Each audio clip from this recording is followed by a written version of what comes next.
Assalamualaikum warahmatullahi wabarakatuh. Bismillahirrahmanirrahim. Alhamdulillahirabbil alamin.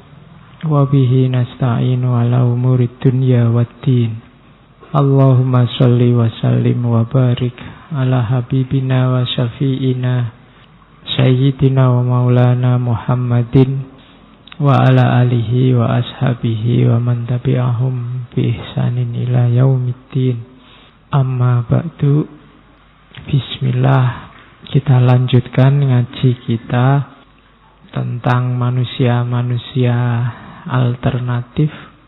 Hakikatnya semua pemikir yang original, semua filosof itu manusia alternatif. Semua pembaharu itu manusia alternatif. Semua pionir dalam segala bidang itu manusia alternatif. Manusia-manusia yang punya tawaran baru dari yang selama ini sudah berjalan. Bahkan para nabi, para tokoh pembaharu itu juga bagi saya manusia alternatif.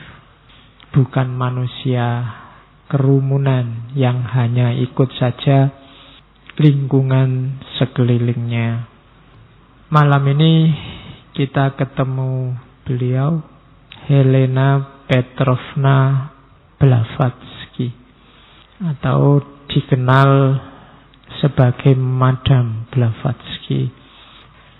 Helena Petrovna Blavatsky ini menurut saya punya andil besar dalam munculnya gagasan-gagasan yang hari ini booming, seperti agama universal, agama cinta, pluralisme, apalagi persaudaraan universal dan yang sejenis itu. Tokohnya sangat kontroversial. Tokoh kontroversial itu penggemarnya banyak, yang tidak suka juga banyak. Cirinya orang terkenal itu. Kalau hanya suka saja biasanya belum terlalu terkenal. Karena kalau keterkenalannya sudah sangat luas, itu biasanya pasti ada yang tidak suka. Maka kemarin ada yang bilang ke saya, "Pak, ngaji filsafat itu suka semua kok Pak, nggak ada yang tidak suka." Oh, berarti memang belum terkenal. Biasanya kalau sudah sangat terkenal itu nanti hatersnya banyak, pembenci-pembencinya banyak. Dan itu sangat manusiawi, bukan sesuatu yang aneh. Tidak mungkin manusia dengan cara pikir, cara hidup, cara perilaku yang beda-beda menyepakati satu hal yang sama. Sebenar apapun itu menurutmu, kamu kan heran, kok ada ya orang tidak percaya Tuhan? Lalu kalau manusia ada saja. Kok ada ya yang tidak percaya bahwa hidup ini sementara? Lalu kalau itu manusia ada saja pasti. Yang paling absurd sekalipun ada yang percaya dan ada yang tidak percaya. Maka kita jangan kagetan. Tugas kita untuk menghadapi semua itu yang pertama adalah Iqra. Seperti yang diperintahkan pertama pada Rasulullah kan, Iqra, ayo dibaca dulu. Maksudnya membaca realitas sekeliling. Bacalah kondisi masyarakatmu, bacalah saudara-saudaramu yang sekarang rame bertarung di medsos. Bacalah situasi-situasi di sekelilingmu. Itu namanya Iqra. Blavatsky juga pada zamannya tokoh yang kontroversial. Ada yang sangat cinta, dianggap ini manusia istimewa. Kalau bahasa Islam ini setengah wali, setengah nabi mungkin. Ada yang sangat benci, dianggap penipu, dianggap dia hanya tokoh plagiat. Ada yang benci, dianggap agen-agennya, antek-anteknya Yahudi. Blavatsky ini asli Rusia, blasteran Rusia sama Jerman. Cuma ini bangsawan. Jadi bangsawan kalau di kita darahnya biru. Tapi saya cari-cari referensi bahasa Inggris yang bilang bangsawan itu blue blood, tidak ada. Kata-kata darah biru itu adanya di Indonesia saja. Jadi dia ini aristokrat Rusia yang sejak kecil memang suka piknik. Cuma pikniknya tidak sembarang piknik, menjelajah. Nanti dia dikenal mengumpulkan, menggali semua khazanah spiritual agama-agama. Saya tidak tahu Islam termasuk apa tidak. Tapi di antara bukunya nanti ada yang judulnya The Secret Doctrine. Secret Doctrine itu nanti isinya ajaran-ajaran spiritual yang menggeluti dunia tasawuf, dunia mistik. Mungkin tidak terlalu asing yang diomongkan oleh Blavatsky. Dia ini kelahiran 1831, meninggalnya 1891, jadi tidak sampai tua umur 60 tahun.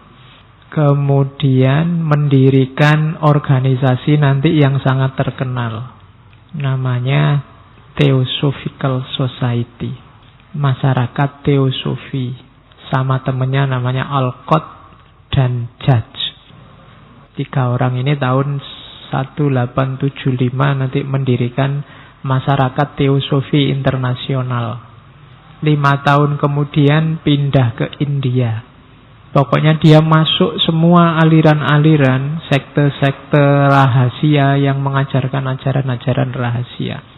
Nanti buku pertamanya judulnya Isis Unveiled, Tuhan di Mesir kuno. Beberapa bukunya diterjemahkan dalam bahasa Indonesia, kalian cari. Karena ajaran ini sangat terkenal. Ajaran-ajaran yang belakangan dikenal sebagai teosofi. Blavatsky ini sosoknya kalau digambarkan sukanya pakai baju besar-besar, cincinnya banyak, suka ngerokok, terus tidak menikah. Ada yang bilang menikah bahkan sampai 2 kali, tapi sampai meninggal masih perawan. Coba kalian cari ya, ada konsep namanya celibacy by marriage. Jadi aslinya selibat. Selibat dalam arti tidak melakukan hubungan seks, tapi nikah. Ya bayangkan ini ketok berat sekali ya. Nikah tapi tidak seks, tanpa seks. Kalau tidak nikah sekalian kan malah aneh. Tapi ini tanpa seks. Ada yang bilang begitu. Tapi ini orangnya khas. Hidupnya sangat sederhana. Kalau mau dia bisa kaya, tapi dia tidak mau. Kalau ngajar kayak gini, tidak mau kalau dibayar. Gratis. Oh itu yang saya tidak bisa niru. Ya. Kalau aku neng kampus ngajarkan ya dibayar. Kalau Blavatsky tidak mau. Jadi kegemarannya itu bagi yang suka menggali tema-tema spiritual yang agak dalam, nanti Blavatsky banyak mengungkap. Yang saya bawa malam hari ini tidak semua, saya bawa beberapa yang mungkin bisa kalian tangkap. Nanti ada beberapa isu-isu tentang kematian, tentang akhirat, tentang setan, tentang macam-macam yang kalau di barat namanya okultisme, tidak saya bawa. Belajar tokoh itu kan kita ambil yang mungkin kontekstual, bisa manfaat untuk kehidupan kita. Cuma ini pembacaan saya saja yang menurut saya ini penting saya bawa. Tapi sisanya bagi yang tertarik ya monggo belajar sendiri. Ada beberapa buku saya kira yang sudah diterjemahkan dalam bahasa Indonesia tulisannya Blavatsky. Carilah web-webnya, situs-situsnya saudara-saudara yang ada di aliran teosofi. Di Indonesia banyak. Di Indonesia itu masuk pertama tidak lama setelah cabang India dibuka tahun 1880 sekian, 83-an. Di Pekalongan masuk pertama kali. Terus nanti kongres pertama tahun 1907 itu di Jogja. Jadi kongresnya pertama di Jogja. Dan nanti diakui sebagai cabang resminya Theosophical Society Internasional itu tahun 1912. Dan sangat berpengaruh, gagasan-gagasannya sangat berpengaruh. Bahkan ada beberapa tempat dulu tapi di Jakarta dan Semarang yang pakai nama Blavatsky. Dulu ada jalan, sekarang mungkin Jalan Merdeka Utara. Dulu namanya Blavatsky Boulevard. Ada juga mungkin gedung, dulu namanya gedungnya dinamai juga Blavatsky, yang sekarang katanya gedung Indosat itu. Jadi terkenal. Meskipun di Indonesia juga banyak yang mencurigai. Ada yang menganggap ini bagian dari Freemasonry. Jadi ini organisasi lebih rahasia lagi. Lebih susah dideteksi. Tuduhannya macam-macam, tapi memang organisasinya agak misterius. Kapan didirikan persisnya orang debatable. Ya kalau orang Islam kan gampang nuduh pokoknya itu Zionis ngono tok. Tapi ini lebih misterius. Bagi yang tidak suka dianggap agen-agennya Freemason. Ya agak susah mau misterius. Jadi ada dulu yang minta, Pak mbok bahas Freemason. Wah kalau Freemason saya nggak ngerti. Ngerti ini Remason. Ya organisasinya rahasia. Gejala-gejalanya kelihatan tapi persisnya apa orang debat. Terus lahir banyak teori-teori konspirasi. Cuma kan rumusnya ngaji ini kan tidak bahas konspirasi-konspirasi. Ada aliran apapun, gagasan apapun, ayo kita cek, kita kaji, siapa tahu manfaat. Kalau tidak manfaat ya sudah. Yang penting kita sudah tahu. Meskipun kesimpulannya kita tidak setuju. Jadi rumusnya itu. Tidak kok kamu tak ajari Blavatsky terus saya arahkan jadi kayak Blavatsky ya. Tidak ada rumus begitu. Belajar Nietzsche, masuk kamu tak suruh kayak Nietzsche kan enggak. Bahwa kamu cocok dengan beberapa gagasannya Nietzsche enggak masalah. Wong yo enggak semuanya jelek, ada beberapa yang bagus. Cocok dengan beberapa gagasannya Karl Marx juga enggak masalah. Malam ini kita ketemu ini. Helena Petrovna Blavatsky. Saya kasih dan teosofi biar kenal dengan istilah yang sangat terkenal namanya teosofi dari kata-kata theos dan sofia. Kalau diterjemahkan literal itu kebijaksanaan ilahiyah. Ini satu visi dengan yang kemarin diomongkan oleh Syed Hussein Nasr, Saintia Sakra. Kalau di Syed Hussein Nasr kan masih jargonal menurut saya, belum sangat detail. Kalau di Blavatsky ini ditunjukkan terang-terangan ini loh ajaran rahasianya itu. Jadi ajaran-ajaran yang ada menurut Blavatsky di semua agama, termasuk Islam. Nanti ini dikembangkan oleh banyak tokoh, termasuk mungkin yang kalian terkenal ada Rene Guénon, ada Fritjof Schuon yang nulis Titik Temu Agama-Agama. Termasuk gagasan yang sangat kontroversial di Indonesia tentang pluralisme agama. Blavatsky yang jadi fokusnya spiritualitas. Ada beda antara spiritualitas dengan agama. Ini kita harus hati-hati memposisikannya. Agama itu biasanya kesannya sifatnya institusional. Karena institusional, beberapa intervensi manusia masuk sifatnya melembaga.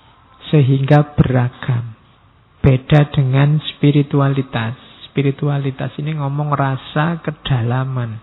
Jadi agama-agama itu di level institusinya beragam.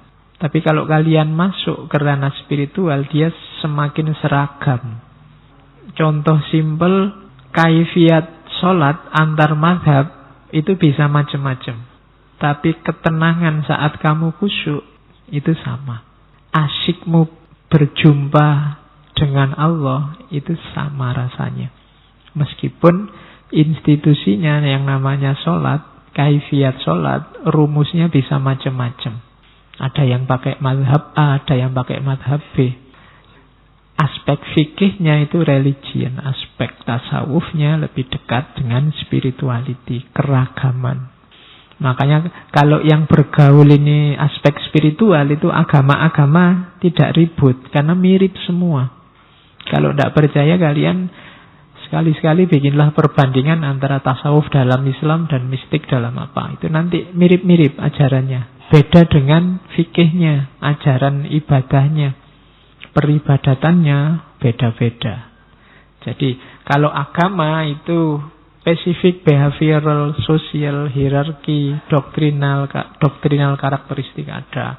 Ada doktrinnya, ada hierarki sosialnya, ada perilaku-perilaku yang dituntut, itu agama. Ada sistemnya, ada authority atau leader, guru, dan seterusnya. Itu agama. Tapi semakin masuk ke dalam spiritualitas itu the sense of self, tujuan, kedalaman, jiwa. Nah, itu spiritual. Makanya ada isu besar hari ini dalam studi agama-agama, yaitu spirituality without religion. Spiritualitas yes, tapi religion no. Maka banyak orang di barat, di Indonesia mungkin 1-2 mulai jenuh dengan religion, pinginnya spiritualitas. Kayak kalau dalam Islam itu saling mendukung. Kalau kejawen itu spiritualitasnya kuat, tidak terlalu concern dengan religion. Digarap batinnya, kedalamannya. Nah, kalau di Islam lahir batin, batinnya beres, lahirnya juga beres. Syariat, hakikat. Semuanya dijalani lewat thariqat. Sehingga nanti puncaknya ketemu ma'rifat. Itu kalau dalam Islam di kita. Nah, Blavatsky dan kawan-kawan ini bergerak di ranah spiritualitas. Makanya dia menyimpulkan agama-agama itu sebenarnya cabang dari pohon yang sama. Untuk diinget-inget ini, biar tidak kalau ranah spiritualitas kalian nilai dengan religion, nanti mesti melenceng. Tidak cocok. Hasilnya mesti ini orang sesat, orang kafir, orang murtad masuk neraka. Itu idiom-idiom religion. Sementara malam ini kita ngomong di ranah spirituality, spiritualitas. Isu-isu ini, isu-isu spiritualitas, isu-isu teosofi hari ini, kalau kalian belajar filsafat, khususnya filsafat mistik, tentang spiritualitas, namanya New Age atau New Spirituality, spiritualitas baru atau era baru. Diasumsikan datangnya teosofi, Blavatsky dan kawan-kawan ini melahirkan gelombang baru dalam perilaku keberagamaan manusia. Kalau di Indonesia yang dianggap tokoh New Age misalnya, dulu ada, sekarang mungkin jarang muncul, Bapak Anand Krishna yang terus kena kasus itu. Nah, itu tulisan-tulisannya kan semua agama beliau bahas. Cuma bukan fikihnya, aspek spiritualnya. Nah, kajian-kajian semacam ini namanya New Age. Kalau kalian nanti mau mendalam di situ, cobalah Google pakai keyword New Age. Awas keliru. Keluarnya mesti spiritualitas, bukan grup band apa nama sandal. Karpe podo. Era baru, masa yang baru. Jadi sudah tidak zamannya lagi gegeran karena beda agama. Toh hakikatnya sama, itu maunya New Age. New Age itu bukan berarti orang ninggal agamanya, enggak. Tapi jalani saja agamamu sedalam-dalamnya, nanti kamu ketemu hakikat. Kalau bahasa Tafsir semua begitu. Tidak harus yang Kristen pindah ke Islam, atau yang Islam pindah ke Yahudi, tidak. Oke, itu ranahnya. Jadi ranahnya spiritual, kajiannya namanya New Age. Apa sih yang mendorong Blavatsky melahirkan teosofinya? Ini awal abad 19, ketika asik-asiknya Barat dengan imperialismenya dan sainsnya. Jadi situasi saat itu, teknologi dan sains jadi idola. Cuma zaman itu idolanya bukan idola untuk dikonsumsi, tapi idola untuk diproduksi dan dikembangkan. Indonesia hari ini mungkin sains dan teknologi juga idola, tapi sains dan teknologi di kita kan tidak dikonsumsi, tidak diproduksi tapi dikonsumsi. HP, laptop, apalagi. Itu kan idola hidup kita hari ini, tapi sebagai konsumen. Di Barat saat itu, orang sedang gemar-gemarnya sains. Temuan-temuan baru meludak luar biasa. Meskipun awalnya banyak tentangan, banyak kritik dari agama. Temuan-temuan baru mengagetkan orang. Dulu orang menemukan kereta api itu dianggap mesinnya setan. Orang yang masuk ke situ itu dianggap naik setan. Penemu kereta api dituduh kerjasama dengan setan. Lama-lama mungkin enak. Kok enak bisa cepat. Akhirnya ndak, ini ada rumusnya, ada kalkulasinya. Sains itu kan kalkulasinya jelas.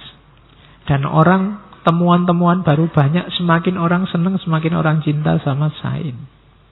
Cuma ada efeknya nanti di yang ketiga itu, jatuh cinta sama sains akhirnya berpengaruh pada kualitas hidup. Kualitas hidupnya akhirnya mentok di materi dan cara berpikir positivistik matematika. Efeknya di situ. Spiritualitas tidak laku. Itu yang terjadi di barat zaman itu. Belum lagi kolonialisme dan imperialisme. Kenapa barat bisa mengkoloni dan menjajah kita? Karena mereka menguasai sains. Kalau menguasai sains itu kan tekniknya banyak. Bahkan yang saya baca, salah satu temuan monumental zaman itu kan senjata api yang bisa ditenteng kemana-mana ringan. Kalau dulu mungkin sebelumnya orang perang itu pakai mesiu, pakai alat peledak, tapi kan nggak kayak barat yang menemukan senjata api itu. Itu yang bikin terus mereka bisa menaklukkan kemana-mana. Mereka akhirnya bisa dengan bekal sains dan teknologi mendominasi dan membentuk peradaban sampai hari ini. Cuma efeknya apa? Nalarnya jadi material dan positivistik. Terlanjur jatuh cinta dan percaya sama materi. Akhirnya apa? Yang non-materi dibuang, ditinggalkan atau dipinggirkan. Namanya nanti sekuler. Sekuler itu agama yang ngurusi agama, sains urusan dunia, sains lebih penting. Atau nanti jadi deistik. Deistik itu ya sudah, Tuhan itu menciptakan alam terus selesai. Alam ini ada hukumnya, tugas kita mempelajari hukum alam. Tuhan sekarang nganggur. Ya, Tuhan itu nunggu besok setelah kiamat kita dihisap satu-satu. Sekarang tidak ngapa-ngapain, ya urusanmu sendiri, dunia ini sudah dikasih hukum alam. Itu nanti pandangan deisme. Tuhan kayak tukang buat jam. Setelah jamnya dibikin kan sudah jalan sendiri. Nah itu nalar deisme. Ekstrimnya nanti jadi ateis. Lebih ekstrim lagi jadi agnostik. Itu situasi awal abad 19. Dan nanti dari situ Blavatsky ingin menggali khazanah-khazanah spiritual khususnya di timur. Yang sangat mewarnai ajaran-ajarannya Blavatsky itu Buddhisme sama Hinduisme sebenarnya. Makanya ajarannya Blavatsky itu sering disebut Neo-Hinduisme. Meskipun ada sentuhan-sentuhan mistiknya Yahudi, namanya Kabbalah. Kalau Islam punya tasawuf, kalau Yahudi punya Kabbalah. Sama isinya ajaran-ajaran mistik. Jadi Blavatsky ini menjelajahi itu semua. Katanya Blavatsky, kenapa sih kok dia menjelajah ke sana? Ada dua masalah besar manusia. Masalahnya apa? The collective maturity of mankind. Kematangan kolektif manusia. Manusia ini kalau dihitung umur peradabannya, jane sudah tua. Kita sudah hidup ribuan tahun. Apalagi kalau dihitung sejak zaman Nabi Adam. Tapi perilakunya masih kanak-kanak. Cara menghadapi alam semesta sama sekali tidak dewasa. Cara hidupnya sama sekali tidak dewasa. Masih kayak anak kecil. Tidak dewasa-dewasa kita. Kita selalu mengulang kesalahan yang sama berulang-ulang. Kita tidak matang-matang. Nenek moyang kita dulu mengalami apa, sekarang kita mengalami hal yang sama. Dan melakukan hal yang sama. Sekarang isu yang lagi rame memanfaatkan agama untuk kepentingan politik. Itu tidak baru, tidak cuma sekarang. Dulu juga banyak dan sering. Kalau ada yang masih ingat ceritanya waktu ada perang Siffin antara Muawiyah dan Ali. Itu kan waktu Muawiyah mau kalah, terus nyuruh Quran ditaruh di tombak. Sehingga pasukannya Ali nggak mau nyerang. Kenapa? Lah itu Quran ya. Kalau tak serang nanti menistakan agama aku. Pinternya Muawiyah. Lah itu kan Qurannya dimanfaatkan untuk kepentingan politik. Contoh vulgarnya begitu. Dan sejarah banyak berulang. Kita tidak matang-matang. Collective maturity. Kita tidak matang-matang dalam hidup kita. Itu yang digelisahkan oleh Blavatsky. Tragedi-tragedi besar kemanusiaan selalu berulang meskipun bentuknya berbeda. Dulu zaman jahiliyah ada orang ngubur anak perempuan hidup-hidup. Sekarang banyak orang melakukan aborsi.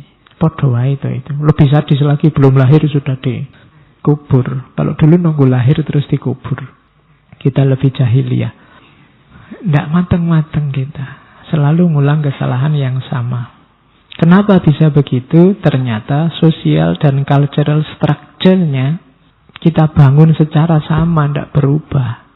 Situasi sekeliling kita ternyata ajek. Cara kita mengelola kehidupan bersama juga tidak berubah-berubah dari generasi ke generasi. Penyakit kita dua. Berarti PR kita dua. Kita mengubah diri kita dengan jalan antara lain struktur sosial dan kulturalnya juga harus direnovasi. Basisnya jangan cuma sains, jangan cuma pakai akal yang materi. Kesejahteraan parameternya jangan cuma makmur, pendapatan per kapita, dolar tidak turun. Kalau hanya itu, nanti kita akan mengulangi kesalahan yang sama, kita tidak matang-matang. Nah, itu problem manusia hari ini, katanya Blavatsky. Dari situ nanti lahirlah persaudaraan universal yang namanya Theosophical Society. Katanya Blavatsky, Theosophical Society itu sintesis antara sains, agama, dan filsafat. Tujuannya apa? Menghidupkan kembali kebijaksanaan kuno. Yang itu sudah ada, sudah dijelaskan, diisyaratkan di hampir semua peradaban termasuk filsafat. Ketika Plato bikin simbolisme alegori gua, itu sebenarnya sedang mengisyaratkan ke sini. Bahwa gambar yang sejati itu bukan gambar yang muncul di dinding gua, tapi yang sejati yang ada di luar gua. Kalau kita hanya nonton gambar yang di dinding gua, kita hanya ketemu bayangan. Itu sebenarnya isyarat untuk menemukan yang sejati. Kalau di Yunani ada aliran yang membahas ancient wisdom, ini namanya hermetisme. Sistem pengetahuannya namanya gnostik. Nanti dikenal juga gnostisisme. Terjemahan kasarnya dalam epistemologi Islam nanti muncul ilmu laduni. Arah-arahnya nanti ke sana. Cuma ini nanti jadi lembaga perhimpunan teosofi. Jadi teosofi internasional. Theosophical Society. Ini didirikan tahun 1875. Setelah sebelumnya Blavatsky ini sama temannya buka jasa konsultasi spiritual. Persaudaraan teosofi. Yang sebelah kanan itu simbolnya. Ada gambar ular, ada gambar bintang David, Seal of Salomo atau heksagram. Kemudian ada gambar salib versi Mesir kuno yang disebut Ankh. Nanti ada simbol swastika dan ada simbol Hindu Om.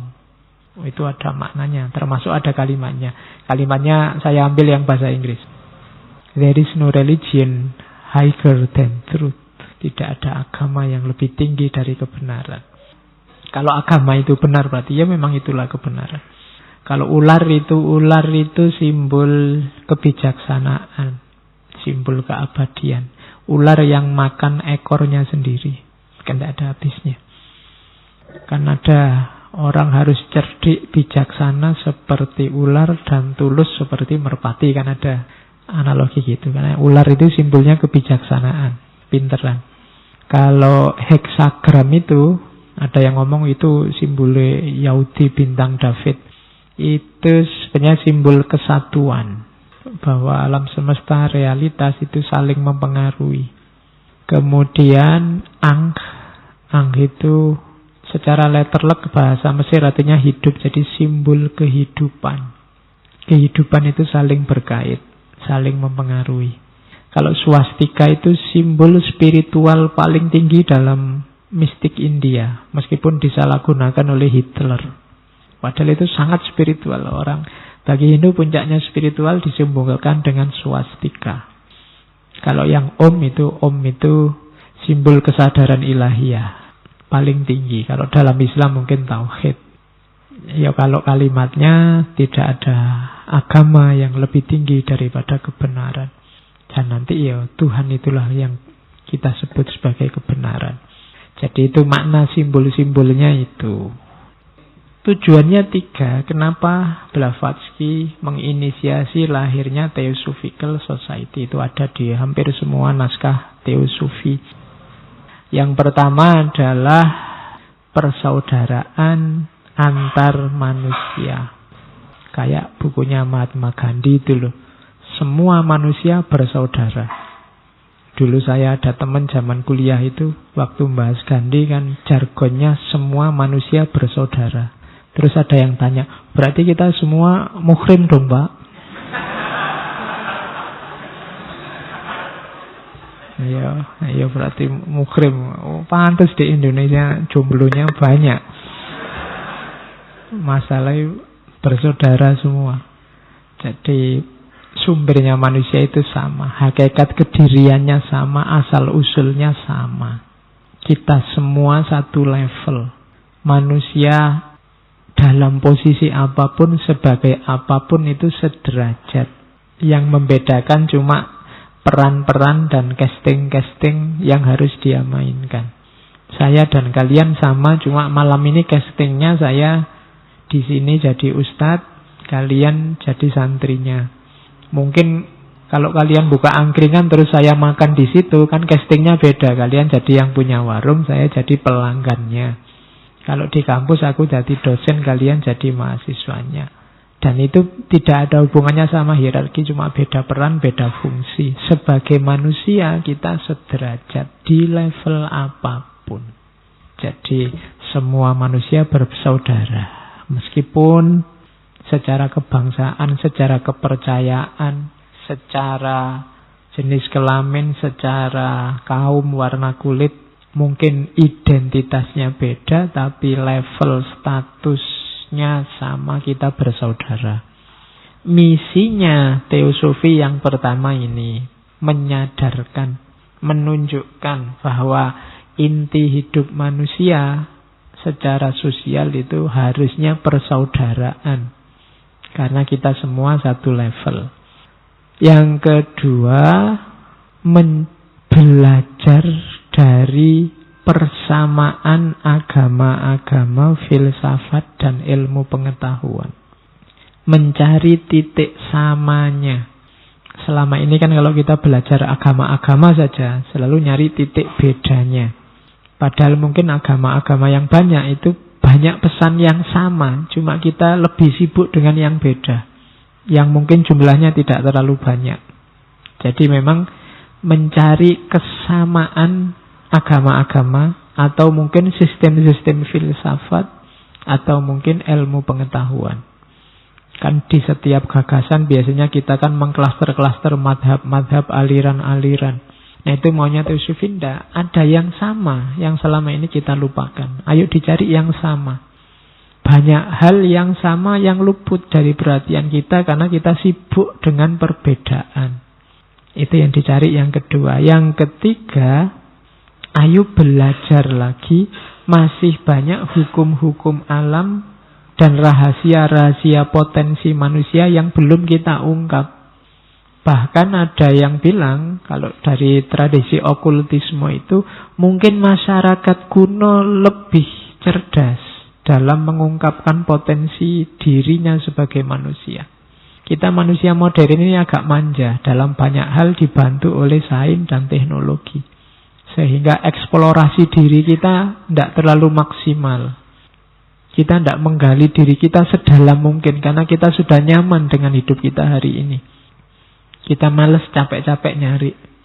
Jangankan nyari membaca realitas yang rumit-rumit. Sudah ada bukunya aja kan bacanya juga males. Buku filsafat ada. Pak Faiz saja yang ngomong, nanti kita dengar. Nah, ya kan sudah tinggal baca, kamu minta dibacain. Besok kalau ada mesin yang membuat paham, tidak pakai belajar, tiba-tiba langsung paham aja di otak, mungkin laku. Tambah lama kita tambah malas. Sehingga banyak rahasia yang belum terungkap. Coba sekali-sekali baca Tulisannya Plato yang bahas Atlantis itu. Orang selevel Plato itu ngomong, meskipun banyak dianggap orang fiktif, tapi mungkin ada simbol-simbol yang ingin disampaikan oleh Plato. Antara lain bahwa peradaban Atlantis itu jauh lebih kompleks, lebih rumit, lebih dalam daripada peradaban yang kita bangga-banggakan hari ini. Coba perhatikan arsitektur saja. Bedakan bangunan-bangunan yang masih ada aja, bangunan lama dengan bangunan hari ini. Hari ini tuh manusia kan males. Kalau zaman dulu bangunan besar, ukirannya luar biasa, ornamennya luar biasa. Sekarang bangunan itu cuma kotak. Peradaban hari ini ditandai dengan bangunan yang sebenarnya sangat tidak artistik, cuma kotak menjulang tinggi. Kalau zaman dulu kan bangunan besar-besar, rumit ornamennya. Kita semakin modern, semakin males. Akhirnya kehilangan banyak khazanah kebijaksanaan. Mungkin semakin ke belakang ke sini kita semakin banyak kehilangan nantinya. Ini saya ambil dari majalah Teosofi. Jadi perhimpunan Teosofi itu tidak ngajari orang untuk pindah agama, tidak memaksakan apapun. Misinya adalah menyadarkan. Kalimatnya itu tidak ada satu guru atau penulis siapapun, termasuk Blavatsky sendiri dan seterusnya, yang memiliki otoritas untuk memaksakan ajaran atau pendapatnya kepada para anggota. Setiap anggota memiliki hak yang sama untuk mengikuti aliran pemikiran apapun, tetapi tidak punya hak untuk memaksakan pilihannya kepada orang lain. Juga tidak ada seorang kandidat untuk jabatan apapun atau seorang pemilih dibuat tidak sah untuk memilih atau dipilih hanya karena opini tertentu atau karena keanggotaan dalam satu aliran pemikiran apapun. Kalimatnya agak enak didengar. Opini-opini atau kepercayaan-kepercayaan tidak memberikan hak istimewa atau menimbulkan hukuman atau sanksi-sanksi. Hari ini kita banyak dihukum oleh opini, dan kita banyak menghukum orang karena opini. Padahal beropini, berpendapat, berpandangan itu hak. Orang tidak boleh kehilangan haknya karena opini. Nah, itu disebut sebagai prinsip Perhimpunan Teosofi. Ini saya ambil dari Theosophical Society in Amerika. Mungkin nama-nama itu akrab dengan kalian, termasuk tokoh-tokoh yang bertipe teosofis atau beberapa di antaranya memang anggota Theosophical Society. Terkenal ya, Lewis Carroll. Mungkin yang kalian hafal di situ ada Khalil Gibran. Ada yang nulis Sherlock Holmes, ada Nehru, ada Carl Gustav Jung, ada Gandhi, ada Elvis Presley, ada Inayat Khan. Jangan salah, namanya disebut situ tidak otomatis beliau anggota resmi yang terdaftar di Theosophical Society. Tapi gagasan-gagasan yang dibawa itu gagasan teosofi. Itu diambil dari buku Theosophical Society in America. Yang Indonesia kalian harus baca buku yang ditulis yang judulnya Teosofi, Nasionalisme, dan Elit Modern Indonesia. Itu nama-nama pasti kenal. Ada Cipto Mangunkusumo, ada H. Mutahar yang ngarang lagu Syukur, yang ngarang lagu Hari Merdeka. Beliau seorang Habib, jangan salah. Habib tapi pengarang lagu yang menginisiasi lahirnya Paskibraka, Habib Mutahar. Gagasan-gagasannya teosofi. Ada Muhammad Yamin, Ki Hajar Dewantoro. Kalau aliran ya ada beberapa itu, Haji Agus Salim dan kawan-kawan. Kalian pasti kenal semua yang di situ. Cokro Aminoto, Kartini dan lain-lain. Oke, kalau ingin tahu detailnya sejauh mana keterlibatan mereka dalam aliran teosofi, baca bukunya. Neng ya ndak usah kaget, ndak usah sambil marah-marah, ndak usah sambil. Itu menunjukkan jangan-jangan para pendahulu kita dulu lebih terbuka daripada kita sekarang. Kita sekarang mungkin lebih kagetan, lebih tertutup. Sehingga susah sekali kita bangkit untuk maju karena kita sudah tertutup. Orang yang tertutup itu kan berkembangnya susah. Titikmu selalu di sini terus. Kapan naik itu susah karena kita tertutup sudah. Untuk berkembang kan kita butuh bahan. Sekarang kita mulai ke konsep-konsep kuncinya teosofi. Gagasan-gagasan utamanya. Diawali dari asal-usul, origins. Tidak usah khawatir, orang teosofi ya yakin, percaya bahwa kalau bahasa kita ada zat pencipta, sumber segala sesuatu, sebab yang tidak disebabkan oleh apapun. Itulah sumbernya alam semesta. Berarti semua kita, termasuk alam semesta, itu sifatnya ciptaan yang sementara. Kalau bahasanya teosofi, nanti kita ini eksis hari ini, tapi nanti kembali ke asal. Asalnya ya tadi yang jadi sebab, segala sebab tadi. Kalau bahasa agama, doktrin yang pertama itu namanya innalillahi wa inna ilaihi roji. Kita berasal dari Allah dan nanti kembali lagi ke Allah. Kalau pakai bahasa Islam. Cuma kalau bahasa kalimat itu setelah kita eksis dalam durasi tertentu ya kita kembali lagi. Ini kepastian yang tidak bisa ditolak. Inilah kebenaran, kalau bahasa Jawa namanya kasunyatan. Innalillahi wa inna ilaihi roji'un itu kan konsep, kalau bahasa Jawa sangkan paraning dumadi. Asal usul, sangkan itu asal usul, paran itu nanti menuju kemana? Dari dumadi, dari semua makhluk. Berasal dari mana, mau kembali kemana? Dari makhluk, sangkan paraning dumadi. Ini rumus pertama, tidak mungkin dibantah dari kebenaran. Maka jadikan prinsip utama bahwa kita itu dari Allah dan akan kembali ke Allah. Maka persiapkan dirimu semaksimal mungkin untuk kembali yang indah. Kalau bahasanya Quran kan ya ayatuhan nafsul mutmainnah. Itu pasti. Masa depanmu bisa jadi tidak jelas, tidak pasti, tapi bahwa kamu nanti kembali ke Allah itu pasti. Besok kamu makan di mana bisa jadi belum pasti, kamu belum memutuskan, tapi bahwa akhir hidupmu adalah maut itu pasti. Makanya kan ada banyak para sufi, para mistik yang bilang, aku heran dengan manusia itu. Wong semua tahu bahwa akhir hidupnya maut, kok sampai segitunya terikat jatuh cinta sama dunia. Tahu kalau dunia ini sementara, kok mau-maunya dibuat jatuh bangun, tangis-tangisan, jongkir balik, tawuran, hanya karena dunia. Nah, itu pelajaran pertama dari teori origins. Maka teorinya Darwin itu bagi kelompok teosofis, bagi Blavatsky tidak laku. Survival of the fittest itu menunjukkan bahwa alam ini berkembang secara kebetulan. Iya, hidup ini evolutif, tapi bukan evolutif kebetulan begitu.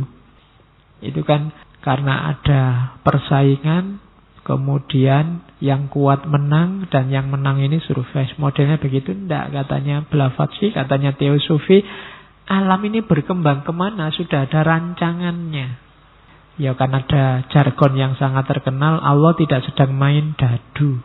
Tuhan tidak sedang main dadu. Sudah diatur sampai hal paling detail. Jadi evolusi ya, tapi tidak survival of the fittest. Itu sudah dirancang oleh Allah, siapa yang musnah, siapa yang datang kemudian. Jadi ada desainnya. Alam ini didesain, bumi ini didesain sedemikian rupa sehingga era ini kita bisa hidup di muka bumi. Kita pindah sedikit aja ke Mars, kita nyoba-nyoba pindah planet sampai hari ini kan masih pusing. Tidak bisa-bisa. Kenapa? Ya memang mungkin desainnya nggak diarahkan ke sana. Tapi kalau memang diarahkan lama-lama ya kita bisa. Dari sekian juta galaksi kita ada di Bima Sakti. Dari Bima Sakti kita masuk grupnya Matahari. Kemudian dari gengnya Matahari dengan sekian planet itu kita ada di bumi yang jadi ya kecil. Ada manusia itu. Betapa kecilnya kita. Itu makanya gayamu luar biasa. Padahal kamu itu tidak ada apa-apa nih. Kita ini kecil, cuma memang ditata oleh zat yang maha segalanya, desainnya sehingga makhluk yang namanya manusia itu sekarang bisa hidup. Itu pasti bukan kebetulan. Makanya kan Allah bilang, afahasitum annama khalaqnakum abasa. Apa aku ciptakan engkau itu secara iseng? Enggak. Allah enggak iseng menciptakan kamu. Jadi tidak kebetulan. Nah, itu meruntuhkan teori survival of the fittest. Kalau pakai survival of the fittest, tidak akan ketemu origin of species. Jadi alam ini evolutif ya, tapi tidak kebetulan. Ada rancangannya. Rumus pertama hidup ini harus kita ingat-ingat. Ini tema besar mendalam. Jadi yang dibahas oleh teosofi ini pertanyaan-pertanyaan besar. Siapa aku? Dari mana aku? Mau kemana aku? Dan apa hakikat diriku? Nah, itu dikejar oleh Blavatsky. Dicari dalam rumus-rumus teori-teori spiritual lama. Dan ketemulah beberapa hal yang kita bawa ini. Yang kedua, teori tentang harmoni. Alam ini dengan segala dinamikanya itu sifatnya harmonis.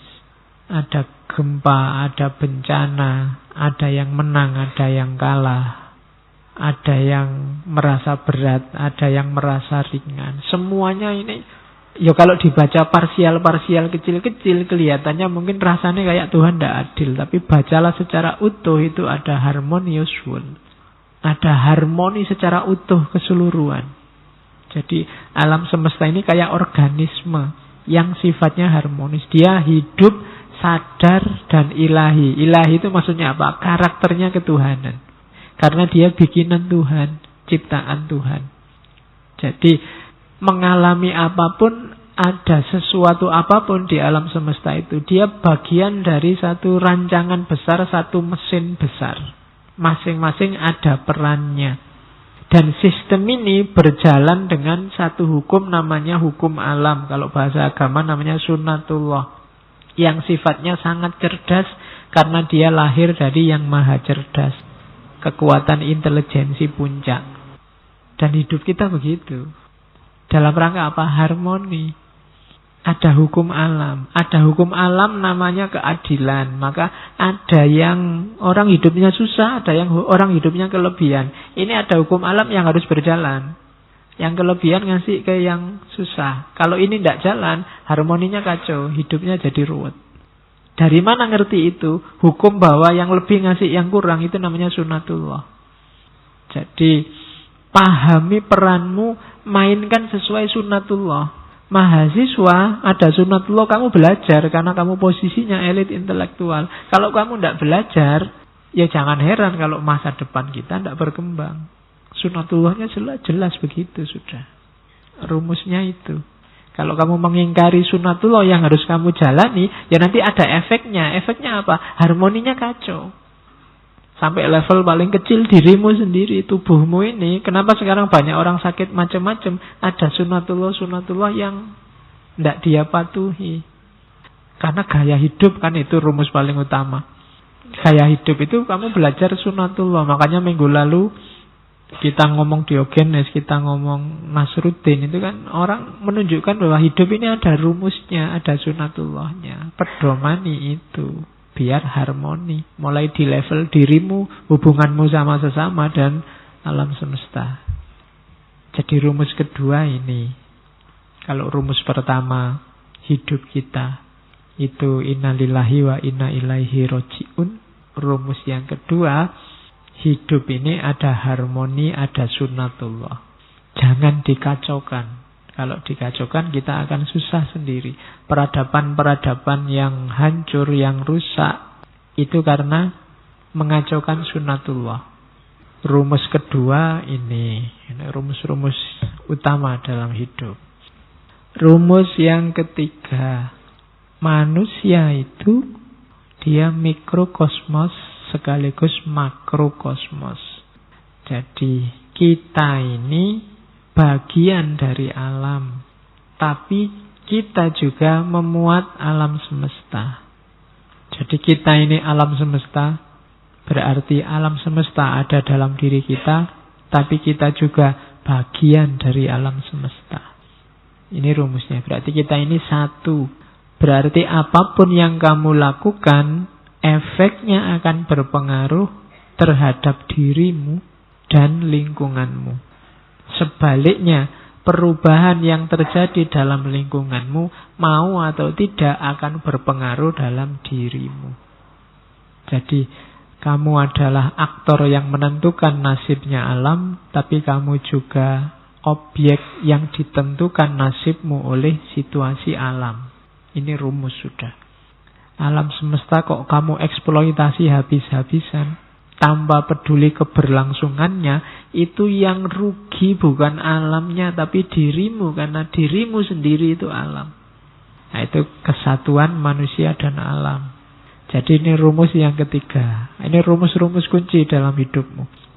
Potensi manusia itu tidak terbatas dan setiap ciptaan memberi kontribusi untuk mewujudkan dunia secara utuh. Kita ini punya potensi yang luar biasa. Makanya oleh Allah kita dijadikan khalifah. Kita mampu untuk jadi khalifah itu, mewakili Tuhan mengelola alam semesta. Cuma gunakan kemampuan ini sesuai rumus-rumusnya.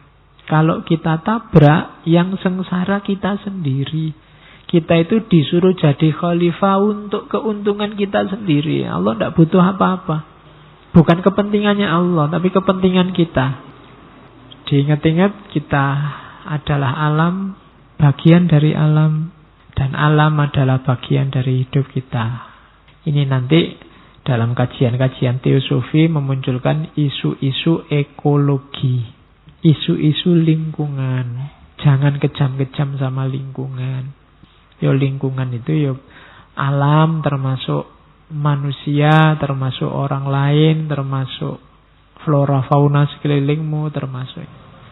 Jadi lingkungan rusak, kamu yang rugi. Alam rusak, kamu yang rugi. Karena kamu adalah alam. Jadi tadi sesama manusia itu sama, kita dengan alam ternyata juga sama. Mau bilang apa sih rumus-rumus ini? Jangan lakukan apapun yang jelek-jelek karena efeknya kembali ke kamu. Terus, tugas kita apa? Pilgrimage. Kita di dunia ini sebenarnya sedang melakukan perjalanan suci. Perjalanan suci itu analoginya kayak orang haji. Haji itu kan pilgrimage. Jangan salah. Haji sebagai muslim ke Mekah, tapi hajimu sebagai manusia ke dunia ini. Apa yang terjadi di dunia ini? Di dunia ini kamu mengalami hidup dunia dan belajar. Apa yang harusnya dipelajari? Puncaknya belajar adalah kenal hakikat dirimu. Apa yang harus kamu lakukan, jangan kamu lakukan. Kemudian lakukan perjalanan kembali. Kamu sudah sukses nyampe dunia hari ini. Sekarang belajarlah cara untuk kembali. Caranya gimana? Pelajari dirimu, pelajari lingkungan sekelilingmu. Tugasmu itu mengalami dan belajar. Alami apapun dan baca pengalaman itu. Itu mengalami dan belajar. Setelah belajar, kamu dapat pengalaman yang baru. Ilmumu kamu jalankan. Jadi rumusnya orang hidup itu. Kenapa kok Islam sangat kenceng mewajibkan orang belajar? Saya bolak-balik ngomong kewajiban cari ilmu, kewajiban cari ilmu. Karena kunci kita bisa kembali itu dari ilmu. Belajar, belajar, belajar sampai ketemu rumusnya bahwa ini loh perjalanan yang harus saya tempuh. Jadi sampai muncul kesadaran bahwa saya harus jalan. Sudah waktunya jalan untuk kembali. Perjalanan suci. Karena yang tidak tuntas, tidak bisa nafasnya mutmainnah, tidak bisa kembali. Yang bisa kembali ayat Tuhan nafsul mutmainnah yang irji'i. Maka tugas kita di dunia ini belajar dan menjalani atau mengalami. Belajar dan mengalami. Terus semakin tinggi kualitas ilmunya, semakin tinggi kualitas perjalanannya dan pengalamannya. Dan ini muter. Ini kuncinya ilaihi roji'un. Kita yakin benar bahwa hidup itu ilaihi roji'un, tapi kita tidak belajar cara kembali. Kayak kalian kalau kalian piknik berangkat sudah nyampe sih, cuma tidak ngerti jalan pulangnya gimana. Itu gawat. Jadi ada perjalanan suci kita di dunia ini, ayo diselesaikan. Ayo kita cari gimana caranya kembali. Kalau perjalanan kan berarti ini cuma mampir, bukan rumah kita. Kayak haji ke Mekah kan akhirnya pulang. Kecuali yang niatnya menetap di sana, mau jadi TKI. Tapi kan ya kalau di Mekah bisa TKI, kalau di dunia kan kamu tidak bisa jadi TKD, Pak, tenaga kerja dunia. Besok nggak kembali ke sana, saya di sini terus, tidak bisa. Terakhir itu tetap meninggal sampai sana. Jadi hayatilah perjalanan sucimu di dunia ini. Hiduplah di dunia secara mabrur. Kamu disuruh mengalami dan belajar. Mengalami, belajar. Rumusnya itu. Pengalaman, setelah belajar kamu ngalami, setelah ngalami kamu sadar, setelah sadar kualitas hidupmu naik. Terus belajar lagi, dapat ilmu baru, kamu jalani, akhirnya kamu ngalami, kesadaranmu naik, kualitas hidupmu naik lagi. Terus begitu. Makanya tambah terus ilmumu, wawasanmu, biar kualitas hidupmu naik, kesadaranmu bertambah, dan kamu semakin menuju kesempurnaan. Kalau bahasa agama, yaumuhu khairun min amsihi. Oke, jangan khawatir katanya Blavatsky. Seringkali dalam hidup ini kesadaran spiritual kita hilang oleh kesibukan dunia, kebutuhan dunia yang sementara. Tapi jangan khawatir, kesadaran itu tidak kemana-mana. Setiap kali kamu panggil dia, kamu butuh dia pasti datang. Cuma sekarang kamu cuekin. 90% hidup kita kamu sibuk dengan dunia. Katanya Blavatsky lewat teosofinya, ayo kita sadari bahwa diri kita ini punya kedalaman. Ayo dijangkau kedalaman itu. Hidupnya jangan cuma level materi, jangan cuma level rohani yang belum ke dalam, level mental, tapi level spiritual. Sentuhlah aspek ketuhanan ilahiyah dalam dirimu yang dulu dianugerahi oleh Tuhan. Wa nafakha fihi min ruhi. Sentuh itu, temui itu, hakikat kedirianmu di situ. Labelmu sebagai manusia karena punya kualitas spiritual itu. Kalau cuma fisik, kalau cuma mental itu kan bisa marah, bisa sedih, bisa tersinggung. Hewan juga punya. Kalau cuma mental, banyak makhluk yang lain punya. Anjing itu kamu injak ekornya ya ngamuk. Anjing kok marah kayak manusia aja. Loh, yo.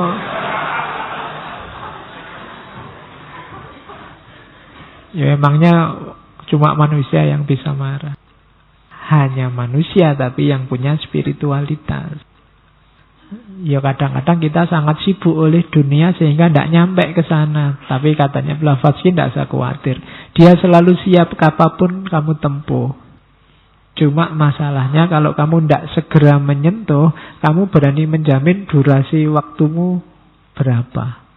Kita dikasih jatah berapa oleh Allah. Jangan-jangan sebelum mutmainah kita sudah dipanggil. Kalau dalam Islam sebelum mutmainah dipanggil ya dicuekin. Hal yang paling menyakitkan di akhirat kan dicuekin oleh Allah. Oleh karena itu rumus selanjutnya, perhatikan pikiran dan tindakan kita. Pikiran dan tindakan membawa pengaruh. Karena Blavatsky ini lebih dekat sama Hinduisme, Buddhisme, dia pakai istilah karma. Dan ada reinkarnasi. Kalau karma menjelaskannya harus agak hati-hati. Mungkin kalau dalam Islam mungkin tidak sevulgar kalau dalam setegas kalau dalam Hinduisme, Buddhisme. Kalau dalam Islam itu mungkin pakai ayat famay ya'mal misqala dzarratin khairan yarah wa may ya'mal misqala dzarratin syarran yarah. Barang siapa melakukan kebaikan sekecil apapun, dia akan melihat hasilnya. Barang siapa melakukan keburukan sekecil apapun, dia pun akan lihat hasilnya. Ini konsekuensi dari tadi bahwa hidup ini saling berkait. Yang kamu lakukan apa, itulah yang akan kembali. Kamu mengupayakan apa, itulah yang akan datang. Itu nanti kalau ditarik jadi teori yang populer belakangan ini. Theory of attraction. Tapi ini kebalikannya karma. Kebaikan sekecil apapun yang kamu lakukan akan ada efeknya yang harus kamu tanggung. Kejelekan juga begitu. Maka jangan pernah meremehkan perbuatan baik sekecil apapun atau perbuatan jelek sekecil apapun. Kamu mau sadari atau tidak, dia kembali lagi pada dirimu. Jangan meremehkan dosa yang kecil-kecil atau kebaikan yang kecil-kecil. Jangan menyepelekan kesalahan, dosa, kalau bahasanya agama maksiat, yang kecil-kecil. Dan juga kebaikan yang kecil-kecil. Ada efeknya, semua akan kembali. Di level dirimu dan di level alam semesta. Demi apa? Demi keseimbangan, demi harmoni tadi. Karena alam ini berjalan sesuai harmoni. Kesalahanmu yang kamu lakukan itu kan mengacaukan harmoni. Ya nanti ada kelanjutannya biar harmoninya kembali. Kebaikanmu juga begitu. Karena dia mendukung harmoni, maka kamu akan mendapatkan kebahagiaan dari dukunganmu. Itu karma. Kalau reinkarnasi ini, hidup ini berlanjut. Jadi pahami saja bahwa tidak selesai hanya dengan dunia ini. Kalau di Hindu dan Buddha malah kembali lagi ke sini. Sebelum tuntas sampai makom mutmainnah, kamu akan dikembalikan lagi. Jadi kalau dalam agama, ya hidup itu tuntas. Ada kalkulasinya kalau dalam Islam. Kalau kamu banyak dosa, banyak salah, mengacaukan harmoni, ya besok ada hisabnya. Ada penderitaan yang harus kamu tanggung di akhirat. Meskipun tidak harus kembali lagi ke dunia. Seperti konsepnya Hinduisme dan Buddhisme. Itu bahasa kasarnya, kebaikan apapun, kejelekan apapun yang kamu lakukan kembali lagi padamu. Itu karma. Jadi lakukan karma yang baik, jauhi karma yang jelek. Kalau dalam Islam ada rumus, innal hasanat yudhibnas sayyi'at. Kalau kamu merasa, Pak, saya kemarin terlanjur melakukan yang jelek-jelek. Sekarang double lakukan kebaikan sebanyak mungkin untuk menetralisir. Jadi caranya begitu. Jangan putus asa. Wah, terlanjur, Pak. Gimana ini? Dosaku akeh ki, Pak, piye misalnya. Nah, ya tetap ada jalan keluar. Lakukan. Kalau dalam agama kan disuruh tobat dulu, menyesal. Semenyesal-menyesalnya. Baru kemudian diikuti dengan perbuatan baik-baik untuk membakar yang jelek. Yudhibnas sayyi'at. Lakukan perbuatan baik sebanyak mungkin. Nah, itu untuk menghindari karma yang jelek. Jadi rumus selanjutnya karma dan reinkarnasi. Itu rumus hidup. Itu sambungannya dari asal-usul tadi sebenarnya. Ingat-ingat fakta. Dengan alam saja kita ini satu, apalagi dengan manusia. Persaudaraan antar manusia itu sifatnya alamiah. Jadi natural. Jadi hakikatnya secara spiritual kita itu satu. Bukan kok nembak ditolak terus kita temenan aja ya. Bukan itu. Ya.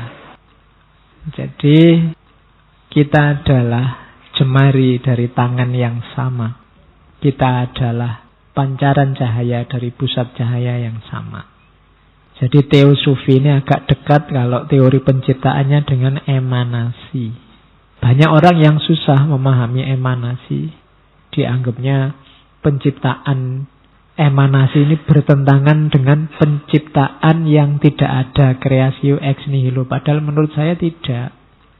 Jadi emanasi bukan lawan dari kreasio ex nihilo. Menciptakan dari tidak ada apa-apa, tiba-tiba ada mikrofon. Itu kan kreasio ex nihilo.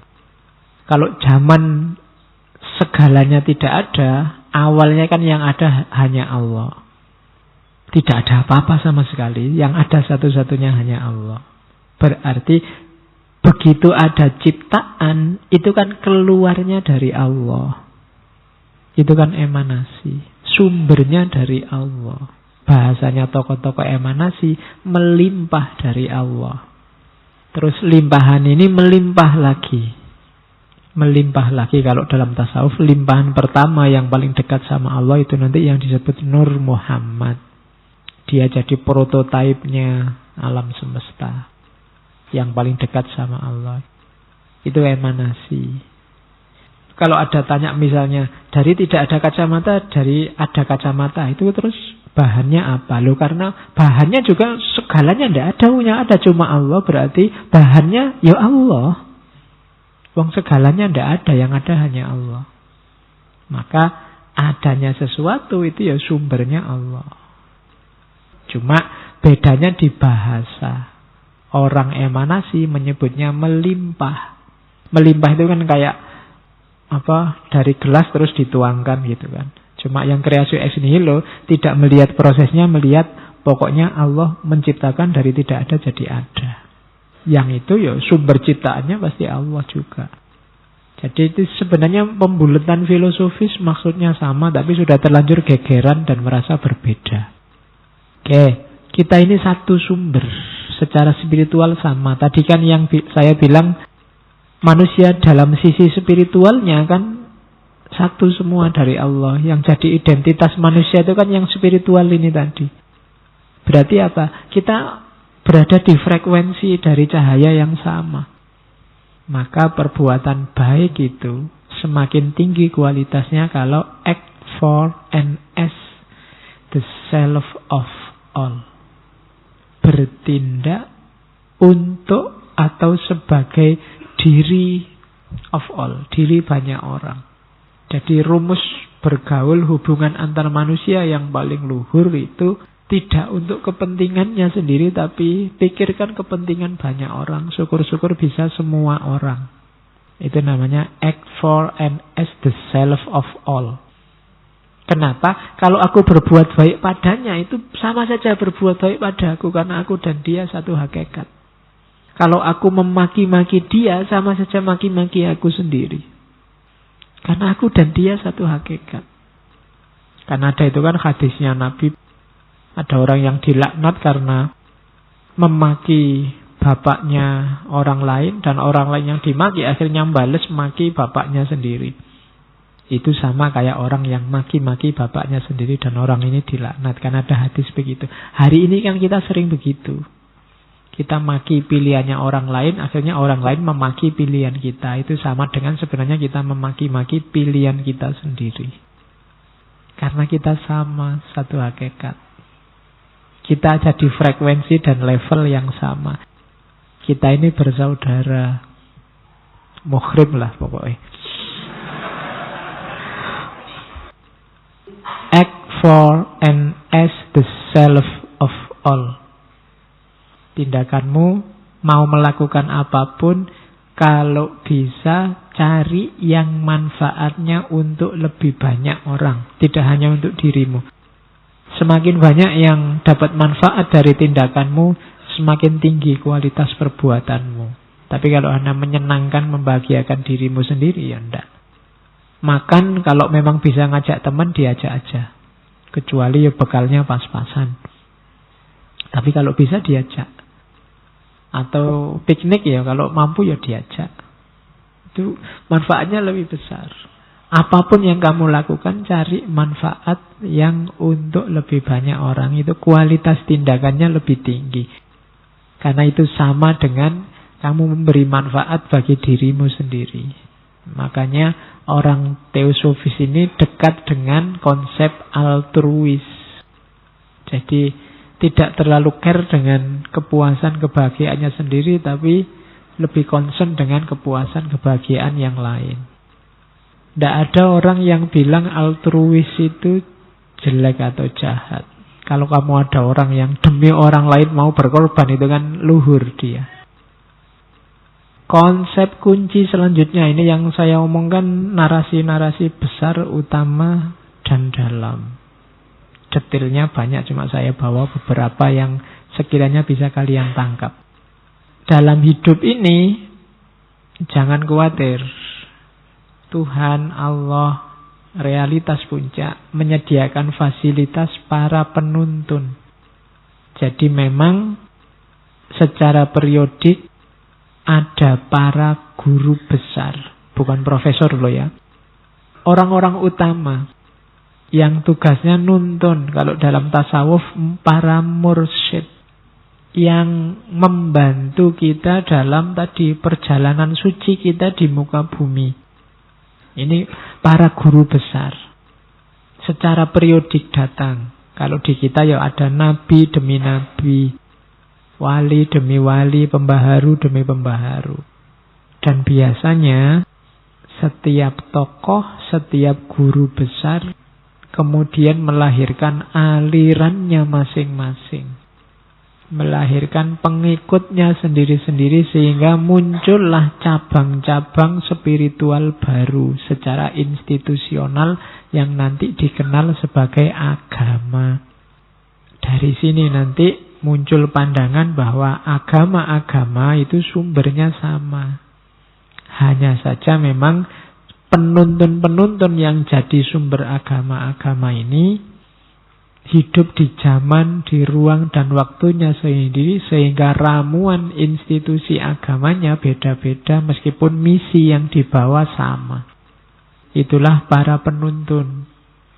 Ada teori yang mengatakan yang datang belakangan biasanya lebih utuh daripada yang datang sebelumnya. Maka teori Islam sebagai final, datangnya paling akhir, itu bisa mengklaim bahwa Islam karena dia paling akhir, kandungan-kandungan yang sebelumnya ada semua, disempurnakan di Islam. Yang belakangan memuat yang sebelumnya. Makanya kalimat terakhir yang diturunkan kan al-yauma akmaltu lakum dinakum. Hari ini final, sudah kusempurnakan. Itu menunjukkan bahwa Islam memang babak finalnya. Cuma ngerinya kalau sudah babak final biasanya terus pertandingan bubar, semprit 3 kali. Tidak ada pertandingan lagi sudah. Berarti memang ini era-era akhir. Oke, yo akhir bukan berarti terus besok apa tahun depan, tapi ini fase-fase babak terakhir. Mungkin kalau tidak di kalian yo paling 1, 2, 3 generasi yang akan datang sudah final. Sudah penyerahan hadiah terus teriak-teriak champion. Terus yang kalah nangis-nangis itu berarti sudah bubar pertandingannya. Selanjutnya bagaimana kita tidak tahu. Kalau di Islam ya terus kalkulasi tadi, step selanjutnya, dunia selanjutnya. Maka cari mereka ini kalau kalian merasa bingung mau berjalan kemana. Cari para guru, para mursyid, para ustadz, para ulama dalam definisi yang sebenarnya. Terus dari situ nanti muncul pandangan bahwa agama-agama di dunia itu seperti cabang dari pohon yang sama. Ini nanti jadi cikal bakal lahirnya gagasan pluralisme. Sebagaimana cabang ada karakter samanya, tapi ada juga bedanya karena dia berkembang ke arah yang berbeda meskipun asalnya sama. Ranting A sama ranting B kan beda, tapi dia berasal dari pohon yang sama. Yang sini daunnya lebat, yang sini daunnya tidak terlalu lebat, yang sana malah tidak ada daunnya, bisa beda-beda, tapi dia sumbernya pohon yang sama. Nah, itu dari sini nanti lahir gagasan pluralisme agama-agama. Kenapa kok bisa begitu? Ya tadi sumbernya semua dari Allah, tapi terus dari Tuhan, tapi terus diutuslah orang-orang yang memandu. Para pemandu ini menyampaikan pesan, menyampaikan misi sesuai ranah, ruang dan waktunya masing-masing. Dikemas dalam budaya yang mereka hadapi sendiri-sendiri. Dari situ nanti terus manusia selanjutnya memegangi ajaran-ajaran tadi, lahir dan batinnya, sehingga muncul institusi namanya agama. Lahirlah kemudian banyak agama, tapi sumbernya satu. Hari ini banyak orang hanya melihat rantingnya.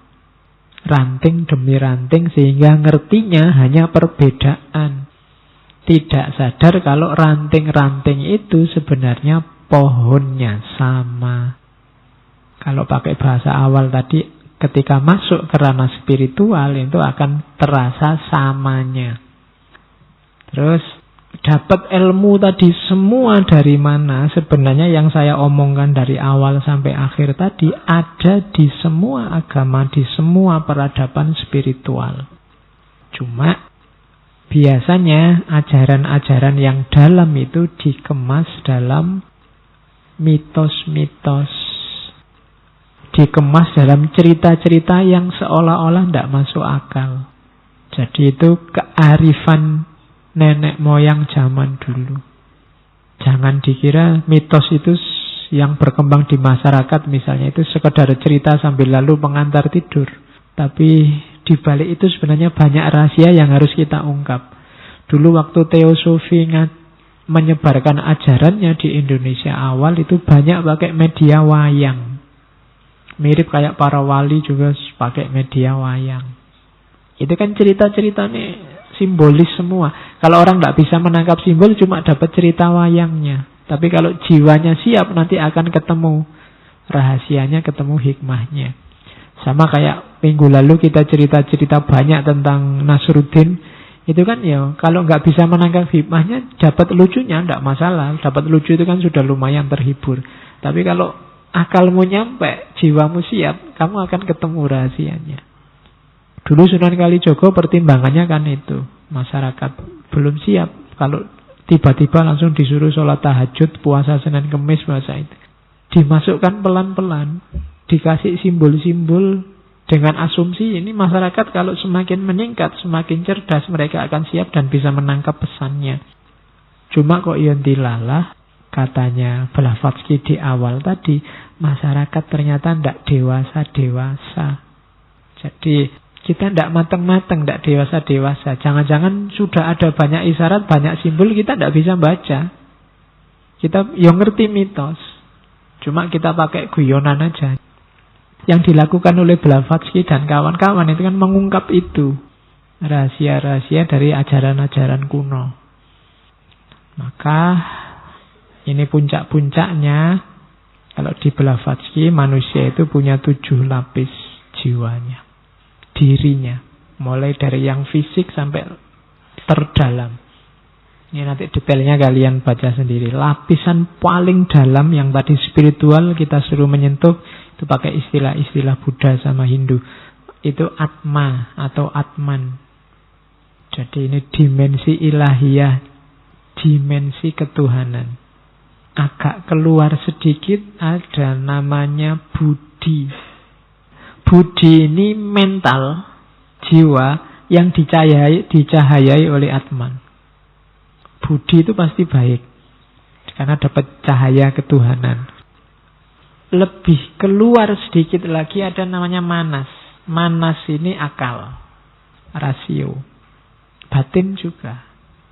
Keluar sedikit lagi dari akal, agak ke anu lagi ada hasrat, keinginan, nafsu, ambisi.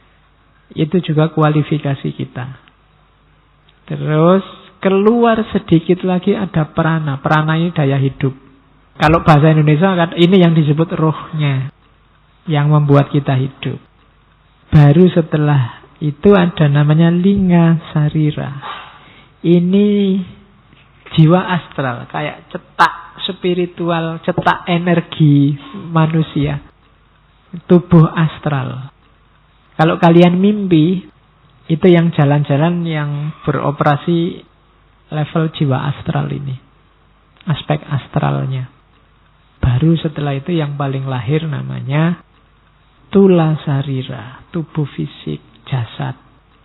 Jadi jasad, tubuh astral, roh atau daya hidup, ke dalam lagi ada hasrat, keinginan, nafsu, ke dalam lagi ada intelek, pikiran, ke dalam lagi ada budi, jiwa yang sifatnya spiritual karena dapat cahaya dari yang paling dalam namanya Atman.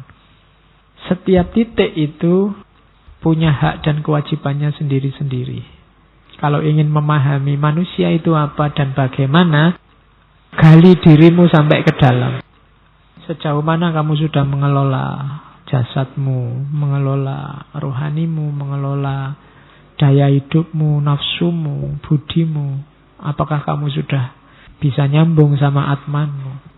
Belajar sampai ke level paling dalam. Kalau sudah kenal, ayo menempuh perjalanan rumusnya yang di atas tadi. Karena sebelum kamu kenal dirimu, paham dan sadar konstruksi, konstitusi dirimu, kamu belum bisa melakukan perjalanan. Ini tulisannya Blavatsky yang lain tentang Golden Stairs. Ini kalau kemarin kita ngaji ini kayak adabnya, etiketnya. Ini mendukung perjalanan kita.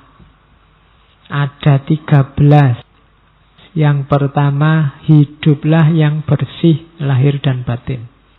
Yang kedua, open mind, berpikiran terbuka. Yang ketiga, berhati yang tulus. Yang keempat, berpikiran yang jernih. Yang kelima, itu unveiled spiritual perception. Itu mungkin maksudnya, masuklah ke ranah spiritual. Ungkaplah, singkaplah ranah spiritual. Jangan berhenti hanya di fisik, jangan berhenti hanya di fikih. Kemudian yang keenam, brotherly for one's co-discipline. Saling bantu sesama saudara yang sama-sama menempuh perjalanan, sama-sama murid. Saling saudara. Kalau saudara itu kan saling bantu. Berat kalau kamu jalan sendiri, tapi kalau banyak temannya, banyak yang mendukung, akan lebih ringan. Kemudian yang ketujuh, buka dirimu siap untuk memberi dan menerima nasihat dan instruksi atau petunjuk.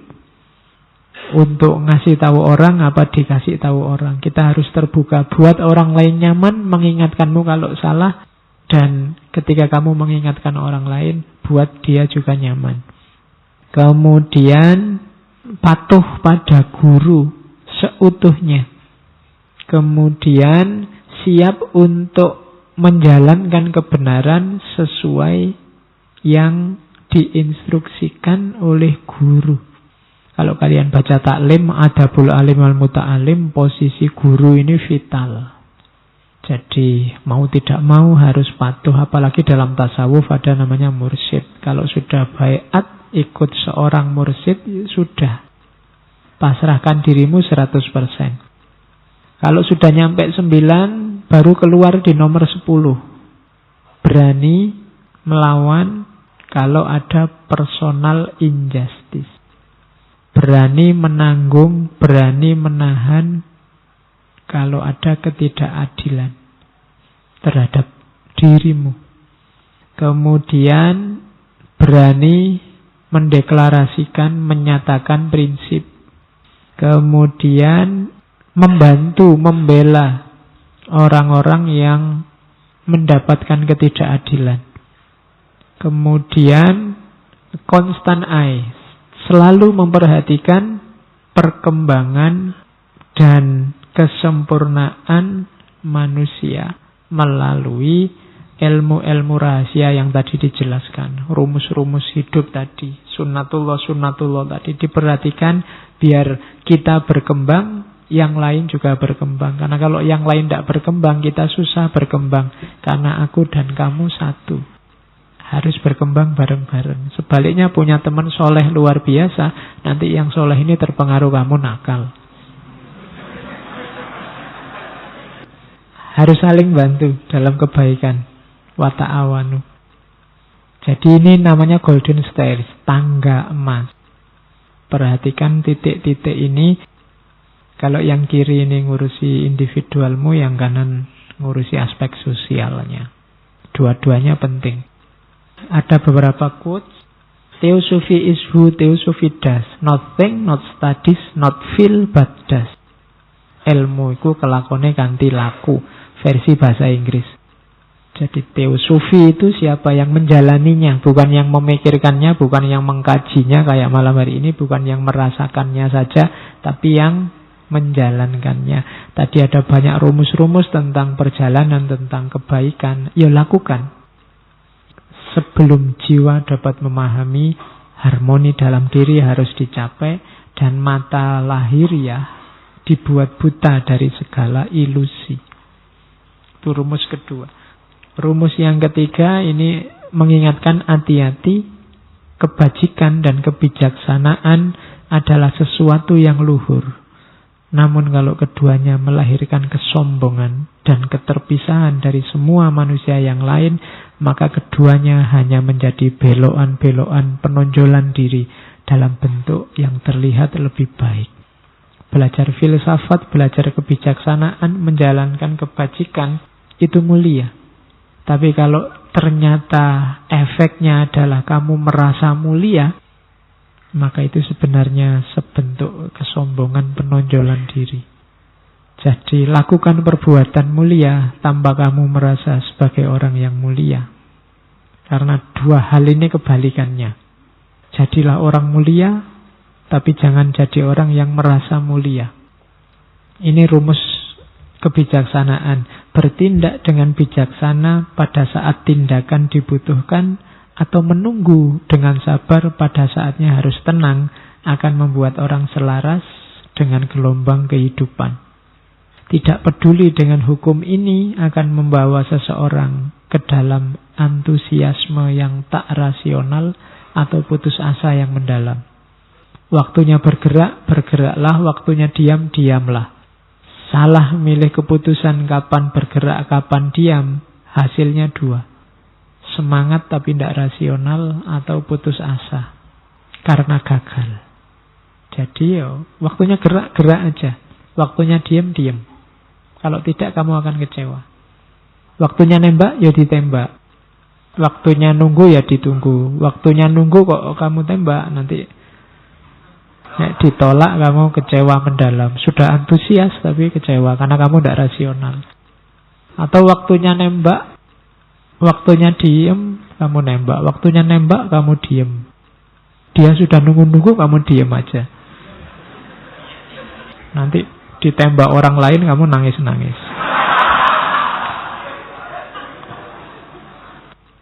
Ini nasihatnya Blavatsky lagi. Penghalang paling utama yang merintangi para ilmuwan atau para filosof mungkin untuk percaya pada Tuhan dan hal-hal spiritual adalah pandangan materialisme mereka. Orang yang terjebak materialis hanya percaya yang benar itu yang kelihatan mata dan bisa dijangkau oleh akalnya, biasanya memang susah menerima yang spiritual, termasuk Tuhan. Kalau zaman itu banyak orang ateis karena terjebak materialis. Dan yang terakhir katanya Blavatsky, the cruelest tyrann, tiran yang paling kejam itu public opinion, pandangan masyarakat. Dan hari ini kamu rasakan itu lewat Twitter, Facebook, Instagram. Maka rumusnya apa? Jangan terlalu pusing dengan public opinion. Karena public opinion bisa iya, bisa tidak. Karena dia adalah tiran yang paling kejam. Masih banyak parameter-parameter kebenaran yang lain yang lebih hakiki dibandingkan public opinion. Alhamdulillah, itu kenalan kita dengan teosofi lewat Blavatsky. Masih sangat banyak wacananya, sangat banyak isu-isunya. Saya bilang tadi, saya membawa beberapa saja yang mungkin relevan untuk ngaji kita. Saya kira itu, kurang lebihnya mohon maaf. Wallahul muwafiq, wallahu a'lam bissawab. Wassalamualaikum warahmatullahi wabarakatuh.